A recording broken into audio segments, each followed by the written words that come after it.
तो good morning बच्चों। Science का लगभग सारे सब्जेक्ट का वीडियो हम बनाएंगे, ठीक है। तो कल हम फिजिक्स का वीडियो डाले थे और आज केमिस्ट्री का डाल रहे हैं और नेक्स्ट डे बायोलॉजी का भी आएगा, ठीक है। तो हम सारे वीडियो बनाना स्टार्ट कर चुके हैं। अगर इस तरह का वीडियो आपको चाहिए तो मेरे चैनल को सब्सक्राइब और लाइक जरूर कीजिएगा, साथ साथ शेयर भी कर दीजिएगा अगर अच्छा लगे तो, ठीक है। आज हम लोग केमिस्ट्री के यानी कि रसायन शास्त्र के पहला चैप्टर पढ़ेंगे क्लास 10 के, जिसका नाम है रासायनिक अभिक्रिया और समीकरण, है ना। सारे डिफिनेशन के साथ यहाँ पे पूरे पॉइंट को लिखा गया है, तो आप लोग ध्यान पूर्वक सुने और इसको समझे भी, ठीक है।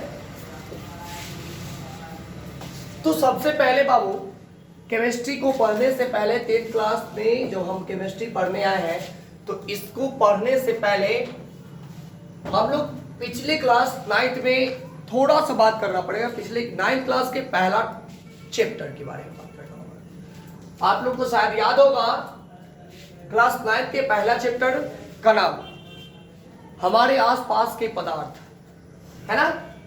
तो उसी में हम लोग को पदार्थ के बारे में जानना है। यहाँ भी सारे बात लगभग पदार्थ से रिलेटिव ही होंगे, ठीक है। तो हम लोग जानते हैं सबसे पहले पदार्थ क्या होता है। तो पदार्थ वो होता है जिसमें द्रव्यमान होता है, जो कुछ स्थान घेरता है, जिसका कोई आयतन होता है या जिसका अनुभव हम लोग ज्ञान इंद्रियों द्वारा करते हैं, पदार्थ कहलाता है। क्या? हाँ, इतना तो आप लोग जानते हो, पहले कि 9th क्लास में आप लोग पढ़ चुके हैं। अब आते हैं पदार्थ को दो भागों में हम लोग बांट देते हैं। कैसे? एक शुद्ध पदार्थ और एक अशुद्ध पदार्थ के रूप में, है ना। और शुद्ध और अशुद्ध पदार्थ जो है उसमें से भी अशुद्ध का तो खैर कोई काम होता नहीं, अब शुद्ध पदार्थ पे हम लोग चलते हैं। अशुद्ध पदार्थ में से क्या निकालेंगे? अशुद्ध को हम लोग फेंक देते हैं, ठीक है, कचरा में डाल देते हैं। अशुद्ध पदार्थ को कोई आदमी कुछ करते हैं क्या? नहीं कुछ हो पाता है। तो शुद्ध पदार्थ को लेकर के हम लोग चल रहे हैं। अब शुद्ध पदार्थ को भी दो भागों में हम लोग बांट देते हैं। क्या होता है? एक का नाम तत्व और एक का नाम यौगिक। पदार्थ, शुद्ध पदार्थ जो होते हैं वो दो भागों में बट गए, एक तत्व और यौगिक, जो कि यहाँ पे बहुत सारे तत्व ही दिया हुआ है। ये देखिए इसमें भी, ये क्या है? अब हम आपसे पूछ ले कि सी क्या होता है, H क्या होता है, O क्या होता है, ये CaCO3 ये क्या होता है? ये सब क्या है? तत्व है, एक परमाणु। अब इसको तत्व आपको 1 से लेकर के कम से कम 20 तक याद करना पड़ेगा। अगर 1 से लेकर के 20 तक अगर याद है तो शायद आप लोग बहुत ही अच्छे से समझ पाएंगे। इसके बाद, इसको करने के बाद एक चैप्टर हम बनाएंगे जिसमें कि रासायनिक समीकरण को संतुलित कैसे किया जाता है। इसके बारे में बहुत ही अच्छे से बहुत ही एकदम बेसिक के साथ सीखेंगे। सारा चीज आपको मिल जाएगा, कोई पूछने का जरूरत नहीं मिलेगा। उसके बाद भी अगर कुछ नहीं जानते तो पूछ सकते हैं। चलिए आते हैं डिफिनेशन के साथ। पहला है रासायनिक अभिक्रिया, जो कि हम लोग चैप्टर का नाम है रासायनिक अभिक्रिया और समीकरण। तो पहले अभिक्रिया के बारे में जानते हैं, फिर हम लोग जानेंगे उसके समीकरण के बारे में, फिर से जाने के समीकरण बनता है कैसे, वो सब चीज के बारे में हम लोग चर्चा करेंगे। ओके, क्या रासायनिक समीकरण? यानी कि कोई पदार्थ अकेले अथवा किसी दूसरे पदार्थ के साथ। देखिए बाबू, आपको डेफिनेशन पे नहीं देख रहा है, आपको डेफिनेशन पे नहीं देख रहा है, आपको देखना है इसके समीकरण के साथ। देखिए हम कैसे बनाते हैं रासायनिक समीकरण के उदाहरण, रासायनिक अभिक्रिया के परिभाषा कैसे बनाते हैं। कोई पदार्थ अकेले अथवा किसी दूसरे पदार्थ के साथ, ये अकेला है या ये अकेला दोनों मिल गया तो कोई दो पदार्थ, मतलब कि दो पदार्थ हो गया। तो कोई पदार्थ अकेले अथवा किसी दूसरे पदार्थ के साथ क्रिया करके, कुछ काम करके एक या एक से अधिक पदार्थ का निर्माण करता है। रासायनिक अभिक्रिया, सॉरी रासायनिक समीकरण कहा जाता है। किसी को कोई दिक्कत नहीं होना चाहिए, बहुत ही आसान सा परिभाषा सब है। आप लोग 1 से 2 बार सुनेंगे, याद हो जाएगा। क्या है रासायनिक अभिक्रिया? कोई पदार्थ अकेले अथवा किसी दूसरे पदार्थ के साथ क्रिया करके एक या एक से अधिक पदार्थों का निर्माण करता है, रासायनिक अभिक्रिया कहलाता है। चलिए दिक्कत तो नहीं होना चाहिए जैसा कि लग रहा है, यही डिफिनेशन वही लिखा हुआ, आप चाहे तो पढ़ के देख सकते हैं। ठीक है, आते हैं नेक्स्ट पॉइंट। आप अभिक्रिया के बारे में जान गए, तो इससे समीकरण बना था, समीकरण से अभिक्रिया का उदाहरण, रासायनिक अभिक्रिया का उदाहरण भी दे दिए। अब उसके बारे में समीकरण के बारे में जानते कि रासायनिक समीकरण होता क्या है, रासायनिक समीकरण क्या होता है ना। तो रासायनिक समीकरण क्या होता है, रासायनिक अभिक्रियाएं में भाग लेने वाले तत्वों को उसके सूत्र एवं संकेत की सहायता से, सूत्र एवं संकेत की सहायता से, संकेत आपको याद करना पड़े, परमाणु संकेत, परमाणु अब संकेत क्या होता है, जैसे कि हाइड्रोजन, हिंदी में इसका संकेत सूत्र H, इस प्रकार से लिथियम, ब्रोमियम, बहुत सारे हैं, तो इस सब का संकेत सूत्र भी आपको याद करना पड़ेगा, है ना। तो संकेत की सहायता से संक्षिप्त निरूपण रासायनिक समीकरण कहलाता है। संक्षिप्त निरूपण। एक बात बताइए, अगर ये क्या लिखा है, हाइड्रोजन प्लस ऑक्सीजन, तो इसको लिखेंगे हिंदी में हाइड्रोजन, हाइड्रोजन बड़का शब्द, उसका संक्षिप्त रूप H, क्या किए, इसका संकेत सूत्र हो जाता है ऑक्सीजन, बहुत बड़ा हो जाता है। तो इसको लिखेंगे कैसे, देखिए आप यहाँ पे लिखते हैं, यहाँ पे आपको लिख करके समझा, इसको कितना बड़ा हो जाएगा, है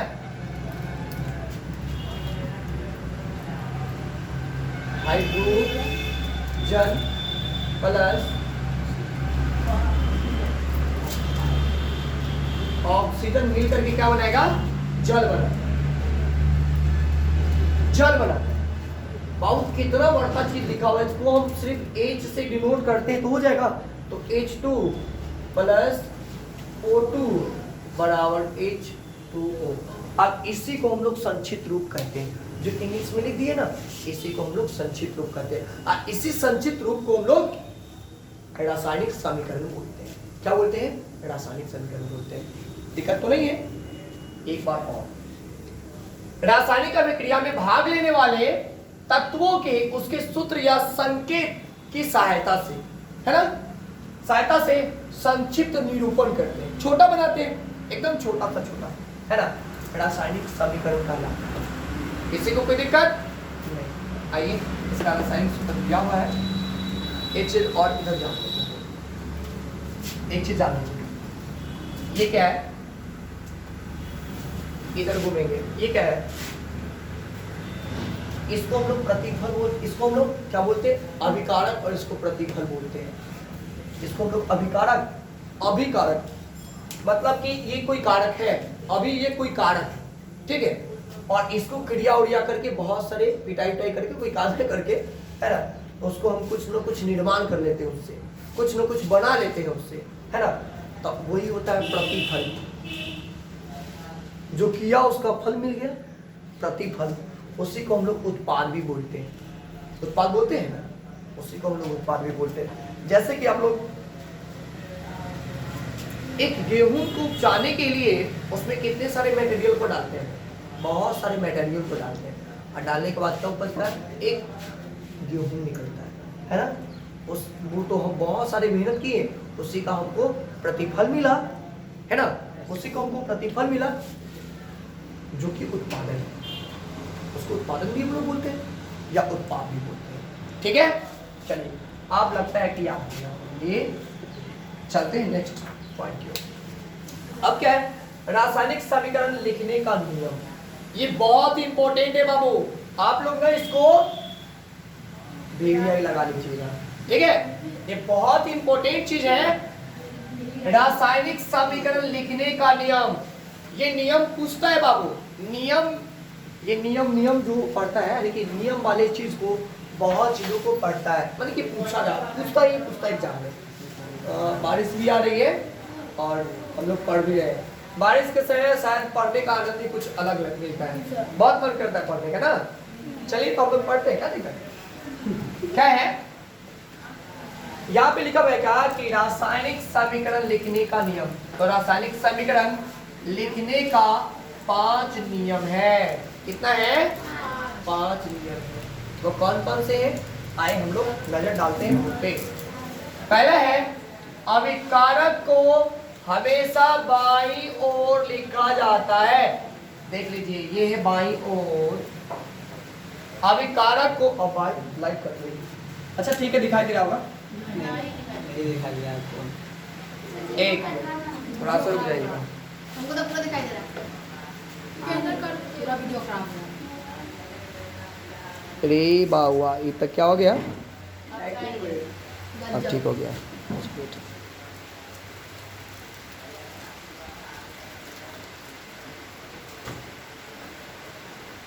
चलिए, प्रॉब्लम आ जाती है ना आप लोग को।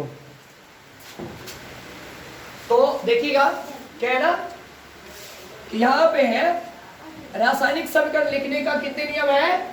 5 नियम है। कौन कौन से हैं? तो पहला नियम चलते बोर्ड 2 देखते हैं। पहला नियम है कि अभिकारक को हम लोग बाईं ओर लिखते हैं। देखिए ये कोई रासायनिक समीकरण है ना, इसको हम लोग अभिकारक बोलते हैं। मतलब कि जिसको हम लाते हैं काम करने के लिए, जैसे कि देखते हैं बड़े मिस्त्री लोग काट कूट के पेड़ पौधा को लाते हैं, और उसको काट छाट के कोई कुर्सी टेबल ये सब खंडा खंडा बहुत सारे बना देते हैं, है ना। तो जो कि लाते हैं ये इसकी ओर जो है ये बाईं ओर ये अभिकारक होता है, और दूसरा इसका जो होगा प्रतिफल को हमेशा दाईं ओर लिखा जाता है। प्रतिफल हमेशा दाईं ओर, जो आपको काम किए वो जो प्रतिफल प्राप्त हुए इसको लोग दाहिना साइड में लिखते हैं। किसी को कोई दिक्कत नहीं है। फिर कहता है क्या कि यदि अभिकारक एक से अधिक हुआ, कभी कभी अभिकारक एक ही होता है या बहुत सारे हो जाते हैं, एक से अधिक भी हो जाता है। एक से अधिक हुआ तो अभिकारक के बीच, दोनों अभिकारक के बीच, सॉरी, तो दोनों अभिकारक के बीच यहां पे हो जाता, तो यहां पे हो जाता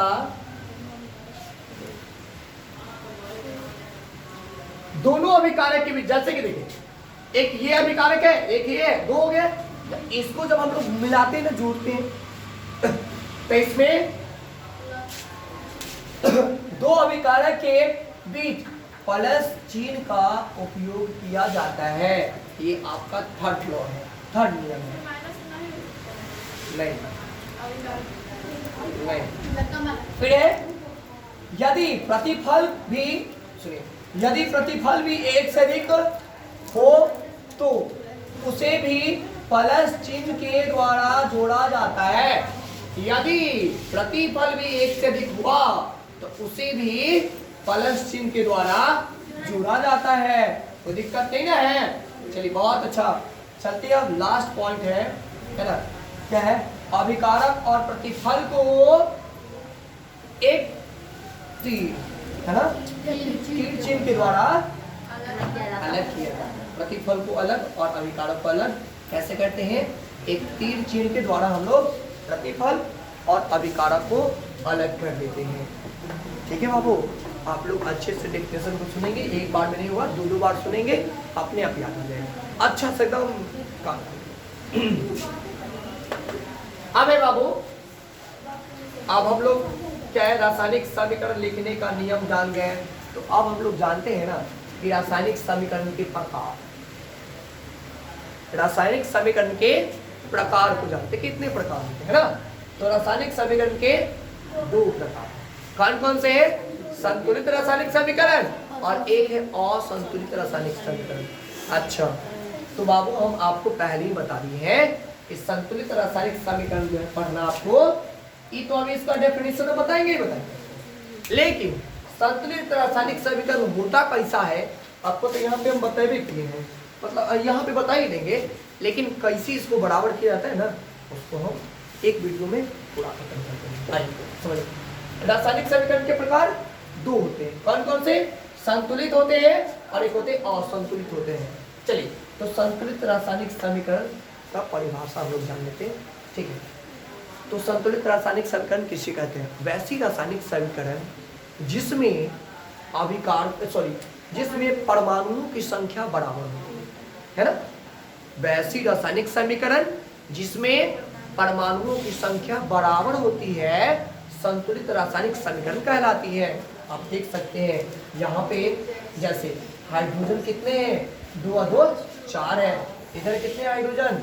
दो दो 4 है, ऑप्शन कितने हैं 2 है।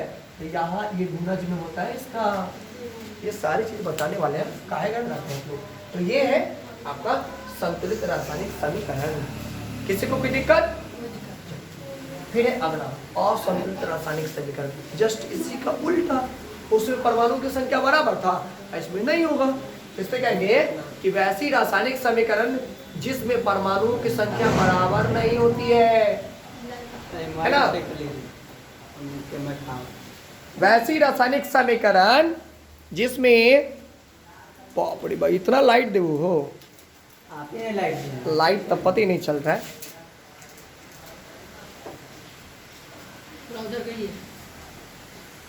चमक रहा था ना, चलिए अब ठीक है। क्या है ये देख लीजिएगा, हम तो डिफिनेशन बोले, आप लोग सुन लीजिएगा और इसको समझ लीजिएगा। अब असंतुलित रासायनिक समीकरण, वैसी रासायनिक समीकरण जिसमें परमाणु की संख्या बराबर नहीं होती है, असंतुलित रासायनिक समीकरण कहलाती है।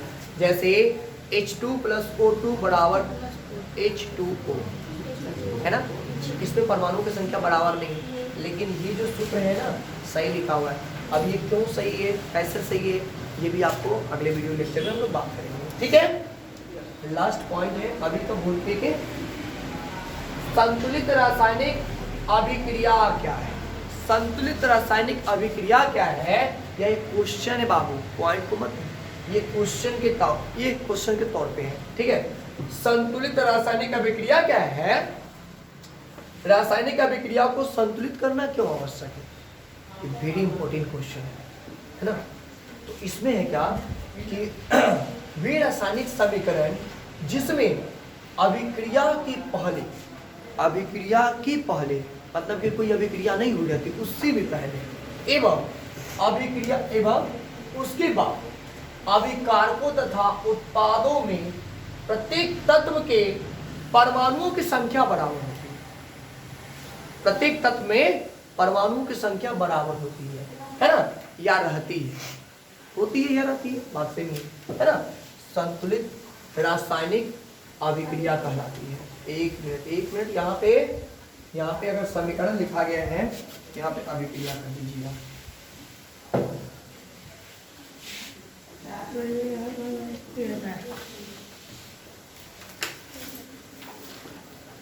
ठीक है, ठीक है, अभी कहाँ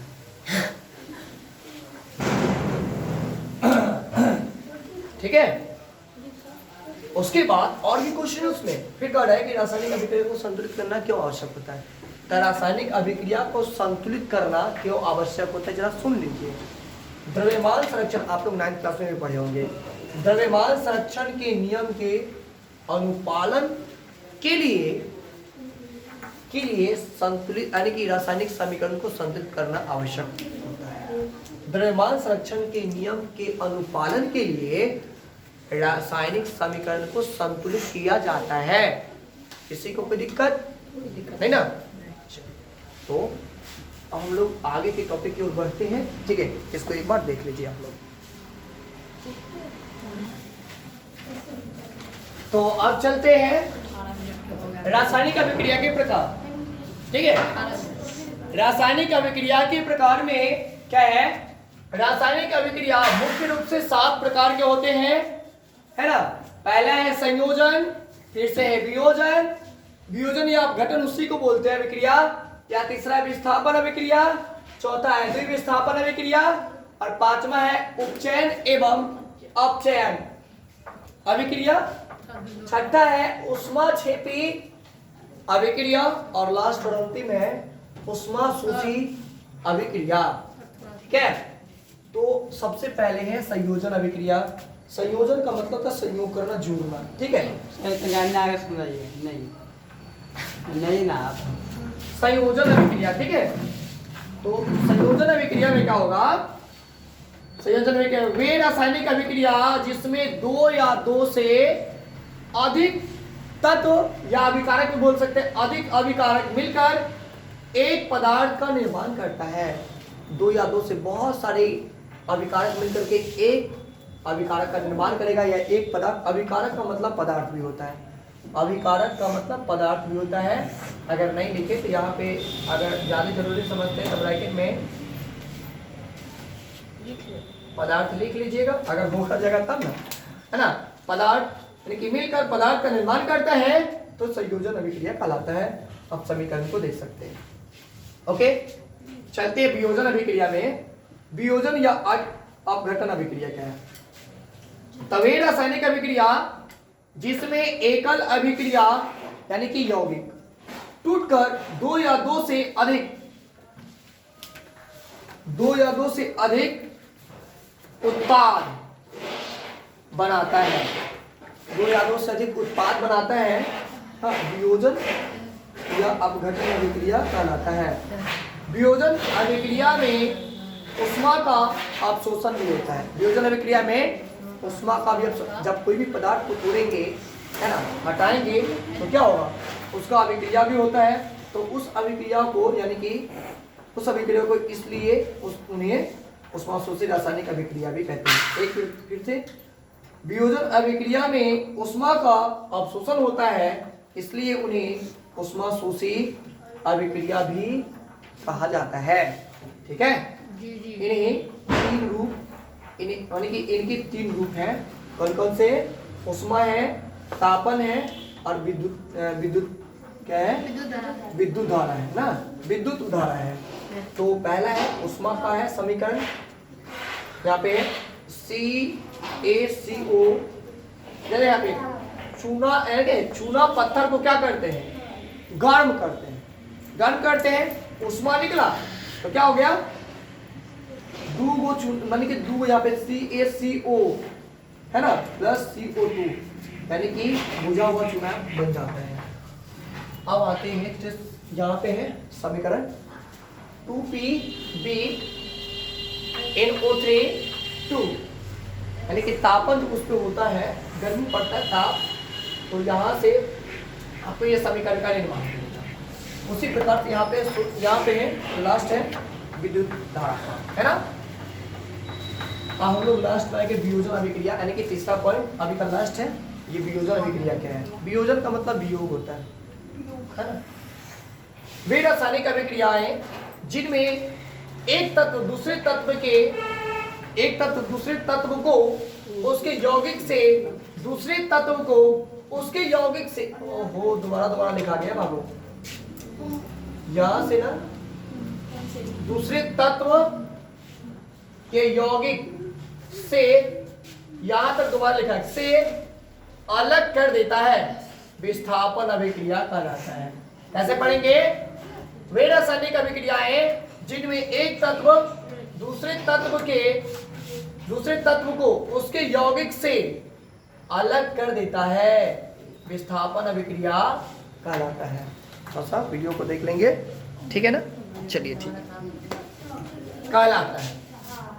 वहां पे पैराग्राफ चल करके इनकी, जैसे में लोहे के कील को कॉपर सल्फेट के विलयन में ले जाने पर कील का रंग क्या हो जाता है? भूरा हो जाता है। ले जाएंगे उसमें तो भूरा हो जाता है, तथा कॉपर सल्फेट के विलयन का रंग हल्का नीला, यानी कि यहाँ पे नीला मलिन हो जाता है, यानी कि हल्का मलिन हो जाता है ना, हो जाता है, क्योंकि लोहा यानी कि आयरन जो है वह कॉपर को उसके विलयन से पृथक करता है, अलग करता है। ठीक है, उसके पृथक करता है, यानी कि लोहा को उसके विलयन से अलग करता है। ठीक है, अब बच गए हैं 3, यानी कि 4 पॉइंट और बच गए हैं। इसको लिखा देते हैं जल्दी से, फिर हम लोग वीडियो को करते समाप्त। चलिए, तो अगला पॉइंट है द्विविस्थापन अभिक्रिया। द्विविस्थापन यानी कि द्वि से आप लोग को प्रतीत होता होगा कि दो भाग, यानी कि दो। तो वे रासायनिक अभिक्रियाएं जिनमें कारकों के बीच आयनों का अदला बदली या आदान प्रदान, उसी को बोलते हैं। आयनों का आदान प्रदान होता है, वह सभी अभिक्रियाएं द्विविस्थापन अभिक्रियाएं कहलाती है। समीकरण इसका लिखा हो देख सकते हैं। ठीक है, नेक्स्ट है उपचयन एवं अपचयन। इसको गौर से देखेंगे, बहुत अच्छा है। वे रासायनिक अभिक्रियाएं जिनमें एक अभिकारक का उपचयन व दूसरे अभिकारक का, यहाँ पे उपचयन है, दूसरे अभिकारक का अपचयन होता है, वे अभिक्रियाएं उपचयन अपचयन यानी कि उसको रेडॉक्स भी बोलते हैं, अभिक्रियाएं कहलाती है ना। या अभिकारक व ऑक्सीजन का जुड़ना अथवा हाइड्रोजन का निकलना तथा ऑक्सीजन का निकलना अथवा हाइड्रोजन का जुड़ना उपचयन कहलाती है। इस रासायनिक अभिक्रिया का तापन कराने पर कॉपर का यानी अपचयन हुआ हाइड्रोजन का उपचयन होता है ना, या हो जाता है। आप लोग 2 बार 3 बार सुनेंगे, 1 मिनट सुनिए, ठीक तो है। इधर नहीं अंधेरा हो रहा है। मोबाइल